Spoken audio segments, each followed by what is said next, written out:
सो अभी हम आगे बढ़ेंगे. सो अभी हमारे जो नेक्स्ट स्पीकर है, by profession he is a professor, and उनका नाम मिस्टर कमल कनौजिया है.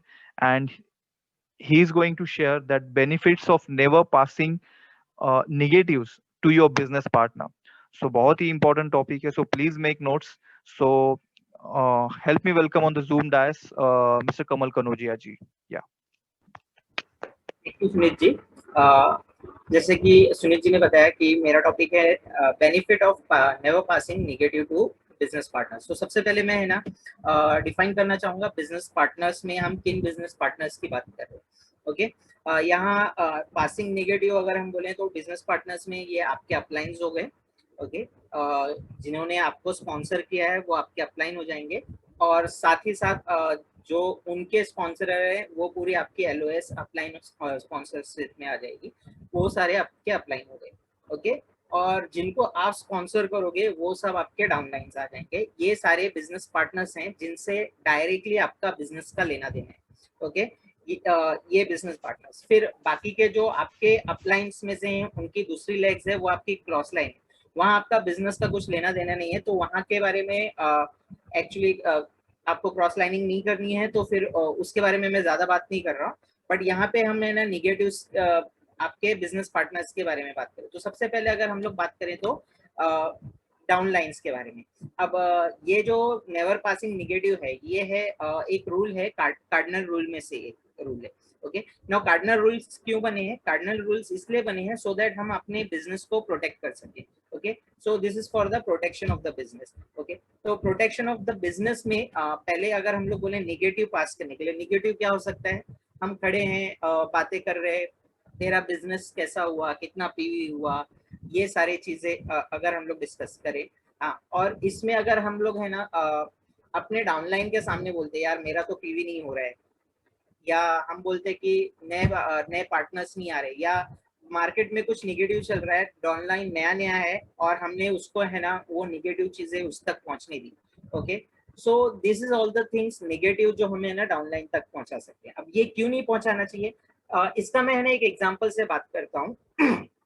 फॉर एग्जांपल आप लोग है ना अलग अलग टाइप के जॉब में होंगे. हाँ, सबको है ना जॉब का कुछ ना कुछ प्रेशर होगा, लेकिन है ना नॉर्मली ऐसा नहीं होता है कि ना आप जाते हो घर पे, आप अपने बच्चों को या वाइफ को बताते हो कि आज यार जॉब में ऐसा हो गया वैसा हो गया. बच्चों के सामने ये सारी चीजें डिस्कस नहीं करते. उसी तरीके से यहाँ अगर हम लोग डाउनलाइन की बात करें तो डाउनलाइन इस बिजनेस में आपके ऑफस्प्रिंग या आपके बच्चों की तरह है. हाँ, उनको उनका बिजनेस उतना ही स्टेबल रहेगा जितना कि आपका बिजनेस स्टेबल रहेगा या आपका माइंड स्टेबल रहेगा. तो अगर आप है ना उन तक निगेटिव पास ऑन करते हैं तो उनको कहीं ऐसा नहीं लगेगा कि ये इनके भरोसे हम आए हैं और ये इसको नहीं हैंडल कर पा रहा है, तो हम कैसे हैंडल कर पाएंगे. तो इस तरीके से डायरेक्टली या इनडायरेक्टली आप अपना और अपने अपलाइन के बिजनेस को हैम्पर करें. ओके, अब मैं सेकंड पार्ट में आ जाता हूँ, आपके upline. Never pass negative to upline. See, अगर आपको बिजनेस में कोई प्रॉब्लम है, डाउट है, तो आप आपके अपलाइन के पास जाओगे. ओके, लेकिन अपलाइन के पास भी उनको डस्टबिन की तरह ट्रीट नहीं करना है कि हमेशा है ना निगेटिव है अपलाइन के पास चले गए. ओके, अगर आपको है ना कुछ ज्यादा बॉदर कर रही है चीज तो अपलाइन के पास जाना है. तो वहां पे एक अप्रोच होता है that's called as sandwich approach. Sandwich approach मतलब हाय, अपलाइन के पास जाएंगे, हेलो अपलाइन आप कैसे हैं, अच्छा चल रहा है सब कुछ, एंड एक्सेट्रा एक्सेट्रा. फिर आपका जो डाउट है जो निगेटिव हो वो प्यार से सिंपल तरीके से आप उनको उनके सामने रखोगे कि एक्चुअली मेरा ये प्रॉब्लम है. एंड देन आप उसके बाद भी है ना एंड करोगे कुछ अच्छे बात के साथ, बाकी तो सब ठीक चल रहा है एंड आप मुझे इस बारे में कुछ सजेशन दीजिए. तो इस तरीके से मतलब आपने एक अच्छी बात बोली, फिर आपने आपका जो निगेटिव है वो बोला, और फिर एंड भी अच्छी बात से की. तो इस तरीके से आपने है ना अगर निगेटिव शेयर भी करना है कुछ आपके अपलाइन के पास तो इस तरीके से शेयर करना है. तो इससे क्या होगा, आपका जो बिजनेस है वो स्टेबल रहेगा. Okay, with that I am done and back to the host. Wow, very nice information shared by Kamal ji. जो निगेटिविटी के बारे में आपने सारी जो बातें शेयर की, इट्स ऑसम। मैं यहाँ पर ऐड करना चाहूंगा, अभी जो वेनसडे का जो अपना रॉबी जी का जो एंटरप्रेन्योर वर्कशॉप हुआ था, जो सुभाश्री जी एंड श्रीनिवास जी ने किया था, तो उन्होंने एक बात यहाँ पर उनके एंटरप्रेन्योर वर्कशॉप में बोली थी कि लाइफ में अपने आप से भी निगेटिव नहीं बोलना चाहिए। ओके, अगर आप अपने आप से भी निगेटिव बोल रहे हो तो आप खुद ही पॉइजन फैला रहे हो। So thank you so much Kamal ji for covering such an important subject with such an superb examples. So thank you so much. So yeah, so next जो हमारे speaker है, he is Mr. Hemant Matre by profession. उनका खुद का real estate का business है, both husband wife building this business, and he is going to share with us the benefits of not embarrassing your coach and mentor. So help me welcome on the Zoom dais Mr. Hemant Matre. Yeah, over to you, Hemant ji.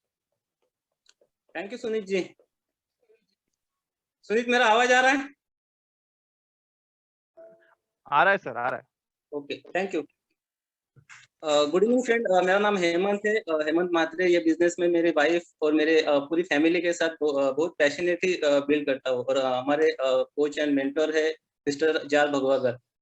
यहाँ पे भी आपको समझ में आएगा कि coach and mentor, अगर coach and mentor हमारे पास नहीं है तो हम किसी भी चीज में आगे नहीं बढ़ सकते। जैसे कि किसी का भी आप सक्सेसफुल स्टोरी सुनोगे तो वो पहले बताएंगे कि हमारे ये कोच थे या हमारे ये मेंटर थे, हमारे ये गुरु थे। तो कोच एंड मेंटर लाइफ में रहना बहुत ही सक्सेसफुल है, सक्सेसफुल बनने के लिए जरूरी होता है। कोच यानी गुरु, गुरु होना जैसे बहुत ही जरूरी है, तो गुरु का मानना भी हमें बहुत ही जरूरी है। अगर हम गुरु को लाइकली लेते हैं, जैसे कि हमारा कोच एंड मेंटर हमारी लाइफ लाइन है, तो हम लोग उनको लाइकली नहीं ले सकते। हम जब भी किसी भी कैंडिडेट को प्रोसेस में लेके आते हैं तो हम उन्हें बार बार बताते हैं, मेंटर और कोच के बारे में बार बार बताते रहते हैं, और हम उनको एडिफाई करते ही रहते हैं। तो कोच एंड मेंटर का बहुत ही हमारे बिजनेस के लिए जरूरी होता है। सेकंड, हम लोग कभी भी कोच को एम्बेरस नहीं करना है। अगर हम लोग कोच को एम्बेरस मतलब शर्मिंदगी, हम लोग कोच को शर्मिंदा करेंगे तो हमारे बिजनेस में उसका बहुत ही नेगेटिव इफेक्ट पड़ सकता है। जैसे कि हम लोग हर बार एडिफाई करते हैं। अगर कोच और मेंटर आपके साथ काम कर रहे हैं, कहीं भी MG1 कर रहे हैं या MG2 कर रहे हैं या फॉलोअप कर रहे हैं, तो वो जो भी बात बताते हैं कैंडिडेट को, उनका आपको सुनना चाहिए, क्योंकि वो जो बात बताते हैं वो सही बात ही बताते हैं, क्योंकि वो आपका बिजनेस के लिए जो फायदेमंद रहेगा वही बात बताएंगे। अगर अलग बिजनेस के अलावा अलग कोई सब्जेक्ट उनका चल रहा है और उसके बारे में वो बात कर रहे हैं, और तो उनको काटना नहीं है। जो भी आपको मालूम है, अगर वो सब्जेक्ट का आपको ज्यादा नॉलेज है तो भी उनको काटना नहीं है, क्योंकि वो जो बात करेंगे वही सही बात करेंगे। बाद में उनका सब्जेक्ट होने के बाद उसके बाद आप इंटरफेयर कर सकते हैं। तो कोच का भी रिस्पेक्ट वहां पे बढ़ जाता है। ओके, कोच को हम लोग पेरेंट्स की तरह देखते हैं, मेंटर को हम लोग पेरेंट्स के तरह देखते हैं। हमें सही, जैसे हमारे पेरेंट्स सही राह दिखाते हैं, वैसे हमारे कोच और मेंटर हमें सही राह बताते हैं। जैसे मैंने बताया कि कोच और मेंटर का बहुत ही फॉलोअप और बहुत ही अच्छे तरह से हमें फॉलोअप लेना चाहिए, उनको रिस्पेक्ट देना चाहिए। हमें क्या लगता है, हमारा एक माइंडसेट होता है कि ज्यादातर नए लोगों का, जूनियर लोगों का तो माइंडसेट नहीं होता, लेकिन नए लोगों का ऐसा लगता है कि हमारे वजह से ही हमारे कोच और मेंटर का बिजनेस ग्रो हो रहा है। लेकिन ये बहुत ही बड़ी गलतफहमी है कि हमारी वजह से मेंटर और कोच का या अपने अपलाइन का बिजनेस ग्रो नहीं होता है। मैंने बहुत सालों से ये बिजनेस में एक ही बात सुनी है और समझी है, देखी है और समझी है, सीखी है, कि अगर आपके बिजनेस में डाउन लाइन है और वो डाउन लाइन किसी वजह से आपको छोड़ जाते हैं या आपका बिजनेस चला जाता है, तो आपको ज्यादा फर्क नहीं पड़ेगा। अगर आपके पास कोच और मेंटर आपके साथ है और आप कोच और मेंटर के साथ टाइट कम्युनिकेशन में है, अगर कभी भी आपकी डाउनलाइन जाते हैं तो भी अगर कोच और मेंटर है तो आपकी वापस से बिजनेस ग्रोथ होने में कोच मेंटर ही आपको मदद कर सकते हैं। कई लोग हमने देखे हैं बहुत समय से कभी-कभी देखते हैं हम लोग कि कई लोग खाली मेंटर को और कोच को अपने काम निकालने के लिए ही यूज करते हैं। जब भी काम रहेगा मेंटर को फोन किया, कोच को फोन किया, तो वैसा नहीं करना चाहिए क्योंकि मेंटर और कोच आपको सक्सेसफुल बनाने के लिए वही आपको मदद कर सकता है। और आप हर बार उनके कम्युनिकेशन में नहीं रहेंगे तो वो आपका नंबर नीचे जाते रहेंगे उनके डिक्शनरी से। कोच और मेंटर को जैसे कमल जी ने बहुत अच्छा बताया कि हर नेगेटिव चीज जाके उनको डंप नहीं करना है। जैसे कोच और मेंटर को कोई लोग डस्टबिन समझते हैं कि जो भी चीज है नेगेटिव डाल दिया कोच के या मेंटर या अपलाइन के ऊपर। लेकिन आपके पास नेगेटिव आएंगे तो आपको क्रॉस लाइन को तो नहीं बताने हैं, आपको कोच और मेंटर को ही बताने हैं। लेकिन वो नेगेटिव को पॉजिटिव तरीके से कैसे बताने हैं वो बहुत ही अच्छी तरह से आपको सीखना पड़ेगा। और ये भी एक चीज रहती है कोच को किसी भी तरह एम्बेरस न होने के लिए। कोच से या मेंटर से आप जब भी बात करते हैं तो बहुत ही सोच समझ कर बात कीजिए, क्योंकि आपकी बोली से कोच का कुछ हर्ट ना हो जाए। वैसे तो कोच मेंटर उनका ईगो हर्ट नहीं होता है, लेकिन आपको बहुत ही संभालना चाहिए कि कोच से कैसे बात करें। मेंटर जब भी कुछ बोलता है बोलते हैं वो हमारे बिजनेस के ग्रोथ के लिए बोलते हैं, हमारे सक्सेसफुल के लिए बोलते हैं। जैसे कि एक बहुत ही छोटी चीज हमारे बिजनेस को नीचे ला सकते हैं। जैसे अंकुर जी बहुत दिनों से और बहुत महीनों से बात कर रहे हैं जूम मीटिंग के एथिक्स का। देखिए देखिए जूम मीटिंग का एथिक्स जैसे अंकुर जी ने बहुत ही अच्छी तरह से अभी हमें कैमरे पे ध्यान देने के लिए बोला है। लेकिन जो भी एथिक्स है वो पालने चाहिए। उस वजह से जैसे अंकुर जी ने बताया कि एक कैंडिडेट उनका स्पॉइल हो गया इसके वजह से कि लोग ध्यान नहीं देते हैं अपने कैमरे पे या अपने जैसे बैठते हैं या कैमरा ऑफ करते हैं। तो ये चीज नहीं होनी चाहिए। उसके वजह से अगर हमारे कोच या मेंटर का बिजनेस कोलैप्स हो सकता है या कैंडिडेट जा सकता है तो कभी ना कभी हमारे भी कैंडिडेट जा सकते हैं, हमारा भी बिजनेस खराब हो सकता है। तो ये भी बहुत ही ध्यान देने वाली चीज है कि आप क्या करते हो, क्या सुनते हो। ठीक, आपने देखा होगा कभी भी कि मेंटर और कोच को डुप्लीकेट करना है बराबर। ये सब हमारे अनुभव से हम लोग बात कर रहे हैं। हम लोग जैसे हमारे कोच और मेंटर जाल के साथ हम लोग बातचीत करते हैं या हम रहते हैं, उसके अनुभव से हम लोग मैं आपसे बात कर रहा हूँ। लेकिन आप अगर मेरी बात कोई गलत लगती है आपको तो आप अपने कोच और मेंटर से प्लीज कृपया चेक कीजिए कि ये सही बात कर रहे हैं या नहीं।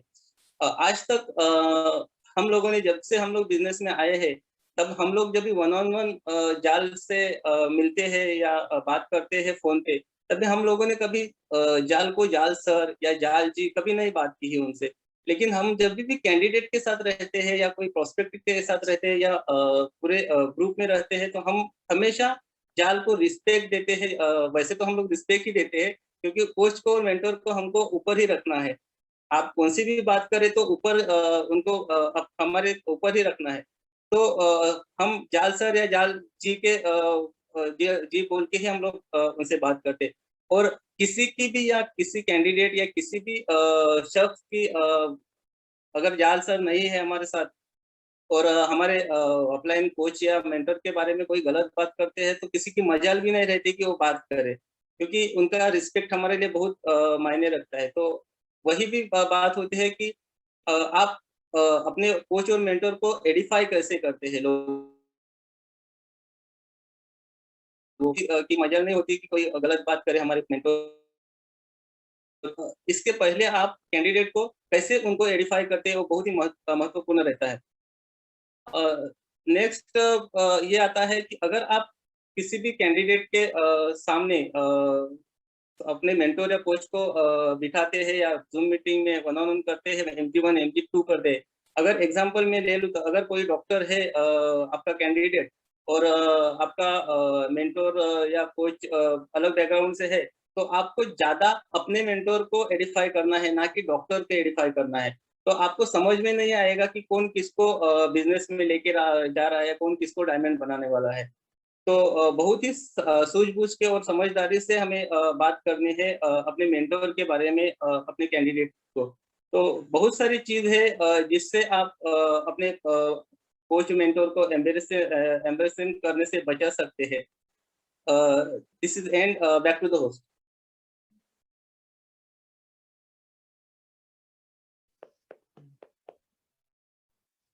Thank you Hemant ji for sharing such a great information. और जैसे आपने बताया है कोच एंड मेंटरशिप के बारे में, एंड दिस इज ट्रू, उनके बिना हम सक्सेसफुल नहीं हो सकते।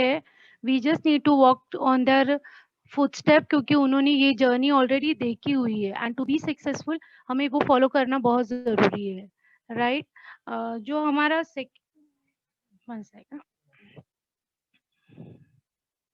जो हमारा नेक्स्ट टॉपिक है उसके बारे में बताने आ रहे हैं Kumudi Mhatre. She is a business woman and she also has a tremendous knowledge, and वो हमें शेयर करने वाले benefits of taking care of people's ego, which is very much important in our business. So here I invite Kumudi ji on the Zoom platform. Thank you, Neeta. Such a warm welcome. नाम है कौमुदी Mhatre and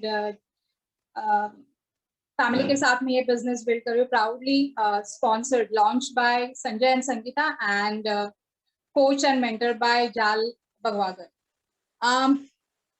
बहुत crucial topic है आज का मेरे लिए, right? जैसे बताया कि benefits of taking care of people's ego, you know, different तरीके से आज का टॉपिक अंकुर जी ने यू नो फरमाया है। लाइक हमेशा होता है कि आपको कभी भी किसी के ईगो के साथ खिलवाड़ नहीं करना है, you no, never ever mess with anybody's ego. ये तरीके से हमारा टॉपिक आता है, लेकिन अंकुर जी की क्रिएटिविटी एंड उनका इमेजिनेशन, इनोवेशन, आज का टॉपिक अलग तरीके से आया है हमारे पास, benefits of taking care of people's ego, right? So इस टॉपिक को आगे बढ़ाते हुए मैं कहना चाहूंगी, यू नो, ग्रेट लीडर्स, ये टॉपिक को मैं अलग तरीके से रखना चाहूंगी। जैसे हम हमेशा रखते आ रहे हैं, तो उससे अलग तरीके से मैं आज का टॉपिक रखना चाहूंगी, राइट? सो शुरुआत करती हूँ। Great leaders understands that controlling their ego is a personal challenge that is critical to success, and it's something they have to do themselves every day. It's the only way to build respect and trust with others. Okay, ego can make you and it can break you also. You know, ego आपको बना भी सकता है, आपको तबाह भी कर सकता है। अगर आपको बड़ी टीम, यू नो, हम लोग टीम बिल्डिंग के बिजनेस में है, नेटवर्किंग के बिजनेस में है, तो अगर आपको बड़ी टीम को लीड करना है तो आपको इन दोनों चीजों को समझना बहुत जरूरी है। You know, you have to have a silent ego. अगर आपको टीम को लीड करने का सौभाग्य प्राप्त होता है, you know, it is a privilege to have a team. So अगर आपको ये सौभाग्य प्राप्त हुआ है, तो इसका उपयोग हम लोगों ने कैसे करना चाहिए? टीम को बिल्ड करने में करना चाहिए, उनको अपलिफ्ट करने में करना चाहिए। You know, never use that position for selfish reasons. Don't demotivate or demoralize anyone. Okay, the self can be our greatest resource and it can be our darkest enemy. You know, ego आपका सबसे बड़ा resource है और सबसे बड़ा and darkest enemy भी बन सकता है। How? You know, it keeps अगर आपने बड़ा ego रखा तो क्या हो सकता है? It keeps you out of touch with reality. Ego सबसे बड़ा दुश्मन क्यों है? नो, क्योंकि अगर आपने आपका बड़ा ईगो संभालने जाएंगे तो वो हमें दूसरों से, यू नो, जो भी हमारे क्रिटिकल होते हैं, जो बट नेसेसरी फीडबैक्स होते हैं, जो हमारे सक्सेस के लिए जरूरी होते हैं, वो लेने नहीं देता है, बिकॉज हम हमारा ईगो संभाल के बैठे हैं।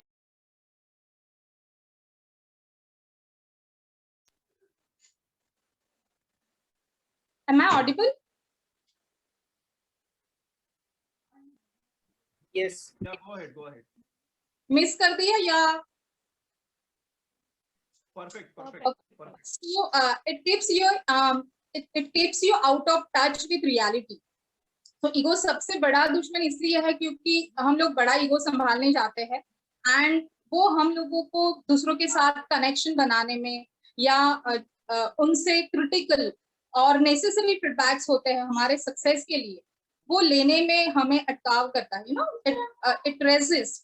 सो हम लोग वो रियलिटी के टच में नहीं रह पाते, एंड हमारे में ये हम लोग वो अपॉर्चुनिटी खो देते हैं कि हम लोग हमें कुछ इम्प्रूवमेंट ला सके, दूसरों के साथ कनेक्शन में रह सके, ओके, एंड अपने गोल्स को अचीव करने में हमारी हेल्प करता है, राइट। सो सेकंड है create unrealistic expectations and entitlements.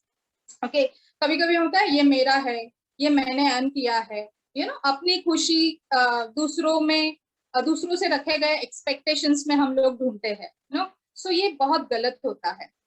सो हमें खुद पे काम करना चाहिए, ना कि दूसरों के ऊपर काम करना चाहिए, right. It makes you dependent on external validations, अगर आपने अपने ईगो को अपने आप पे हावी होने दिया ना, तो वो आपको खुद को एक्सटर्नल वैलिडेशंस पे डिपेंड कराता है, एंड इसकी वजह से क्या होता है, अगर आपको इससे ओवरकम करना है, अगर आपको एक्सटर्नल वैलिडेशंस पे डिपेंड नहीं होना है, तो आपको 3 चीजें करनी चाहिए। Don't try to be somebody, खुद जो है, हर एक पर्सन यूनिक होता है, एंड खुद में एक अलग एबिलिटी होती है, खुद का एक अलग एक कैपेबिलिटी होती है। तो खुद के ऊपर जब हम लोग काम करते हैं, तो बी योरसेल्फ, लाइक खुद के बारे में ही, मतलब हम लोगों को दूसरे को कॉपी नहीं करना है। It's a duplication, it's a business of duplication. आपको जो आपके अपलाइन करते हैं वो चीजों को डुप्लीकेट करना है, लेकिन डोंट थिंक कि आपको उनकी तरह ही बनना है। You are a different personality, so don't try to be somebody. Focus on effort not outcome. आप जितना एफर्ट्स डालते हैं, कभी कभी क्या होता है, हम लोग क्या आउटकम आएगा उसके ऊपर फोकस ज्यादा करते हैं, लेकिन उसके लिए क्या एफर्ट्स डालने चाहिए उसके ऊपर हम लोग बहुत कम फोकस करते हैं। तो जहाँ पे एफर्ट्स डालने होते हैं वो कम हो जाते हैं, और उसकी वजह से आउटकम कम आते हैं, और हम लोग सोचते हैं कि हम लोगों ने इतना सारा किया और आउटकम नहीं आया, so don't think about outcomes. Just do your work and make other people successful. This is the business where you are doing something for someone else. यहाँ पे तो strangers के लिए भी हम लोग कुछ करते हैं। We are thinking all the time कि हम लोग किसी को successful कर सके, हमारी वजह से किसी की life it's a life of significance. So हम लोग किसी और के लिए कुछ करने की सोचते हैं, and it's a God's gift actually. Okay, so great leaders are so humble, willful. It's not just willful, humble and willful, ambitious for their team and themselves. वो हमेशा ambitious होते हैं, helpful होते हैं, willful होते हैं, उनके टीम के लिए और अपने लिए भी सोचते हैं। If we can develop a truly humble attitude, we can change the world. Okay, आपका अगर attitude बहुत humble हो, आप वर्ल्ड को चेंज कर सकते हैं, इतनी एबिलिटी आप में होती है। The first step of controlling your ego is to acknowledge and respect others. ऐसा करने से आप टीम में ट्रस्ट बिल्ड कर पाएंगे। We make leaders not followers, right. हम लोगों को हमें ब्लाइंडली फॉलो करने वाले लोग नहीं चाहिए, हम लोगों को लीडर्स चाहिए, so they can lead another team, right. So मैं खुद को मैं 3 पर्सपेक्टिव से औरों को मतलब दूसरों के ईगो को टेक करने की कोशिश करती हूँ। First is before criticising somebody, I try to imagine how I would feel if I were in their place. ये हमेशा करना चाहिए हर एक, not in the business only, हर सिचुएशन में, लाइफ में, जब भी हम लोग दूसरों को क्रिटिसाइज करते हैं, दूसरों के सिचुएशन के बारे में बात करते हैं, एंड वी जस्ट लाइक कि हाँ ऐसा नहीं होता है, इतना क्या सो जस्ट उनके अगर उनके जगह पे हम लोग होते तो हम लोग क्या फील करते, मैं क्या फील करती, ये मैं हमेशा सोचती हूँ. When second is when I am upset at someone, I usually try to put myself in his or her shoe for a while. Okay, कभी कभी हम लोग किसी ऐसा किसी ने हम लोगों को हर्ट कर दिया, तो हम लोग हर्ट होने के बजाय दूसरा साइड भी देख सकते हैं कि क्यों ऐसा सामने वाला इंसान मेरे साथ ऐसा क्यों बिहेव किया, राइट. सो हमेशा उनके शू में भी पैर रख के देखना चाहिए, तभी वो वो सारी चीजें हम लोगों को पता चलती है कि हम जो सिचुएशन फेस कर रहे हैं या मैं उसके साथ में अपसेट हूँ, तो उसने मुझे किस तरीके से रिएक्शन देने चाहिए. जैसे हम लोग उनके बारे में सोचते हैं, तो अपने लिए भी वो सोचना चाहिए कि किस तरीके से हम रिएक्ट करते. सो ये चीज मैं मेरे लिए करती. I try to look at everybody's side of agreement, disagreements before I make any decision. Okay, अगर हम लोग टीम में हैं तो हर किसी का अग्रीमेंट डिसअग्रीमेंट जानना चाहिए. हम लोग हमेशा जाल सर के साथ में होते हैं, जब भी हम लोग टीम में काम करते हैं तभी जाल सर भी हमेशा हर एक को पूछते हैं कि आपका व्यू क्या है, आपका पर्सपेक्टिव क्या है, आप क्या इसके बारे में कहना चाहते हो. ही इज नॉट जस्ट कि आप लीडर, मैं लीडर हूँ, मैं प्लैटिनम हूँ, मैं कोच हूँ आपका, मैं मेंटर हूँ, तो मैंने आपके ऊपर ये सारे मेरे आइडियाज या ये सारे जो भी हम लोग बिजनेस में ये करते हैं, तो वो सारे हमारे ऊपर थोप दिए. ऐसा नहीं, हम लोग टीम है, तो टीम में हर एक का अनुभव शेयर करना, हर एक का आइडियाज लेना बहुत जरूरी होता है. इसी से ट्रस्ट बिल्ड होता है, एंड ट्रस्ट भी बिल्ड होता है, रिस्पेक्ट बिल्ड होता है. ओके, सो ये सारी चीजों से आप हर मतलब टीम में हर किसी के ईगो का टेक केयर कर सकते हो. इन माय बिलीफ अगर आप अपने ईगो के ऊपर काम करो, if you work on your ego, others ego will be taken care automatically. मतलब आपको अलग से एफर्ट्स डालने की जरूरत नहीं है दूसरों को ईगो का टेक केयर करने के लिए. ऐसा मुझे फील होता है, and I may be wrong, but I believe कि मैंने अगर मेरे ऊपर काम कर लिया तो उन सामने वाले का ईगो ऑटोमेटिकली टेक केयर कर लिया जाएगा. And change the definition of success.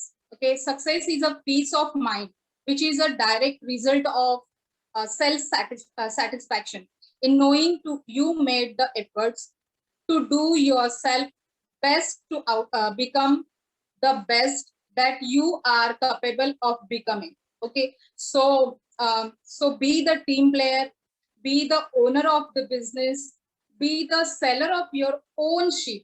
Okay, and everything will be मतलब सारी चीजें अपने आप प्लेस में हो जाएंगी. ओके, सो आई होप मैंने मेरा टॉपिक अच्छे से कवर किया, and thank you for giving this topic Ankur ji, and back to the host.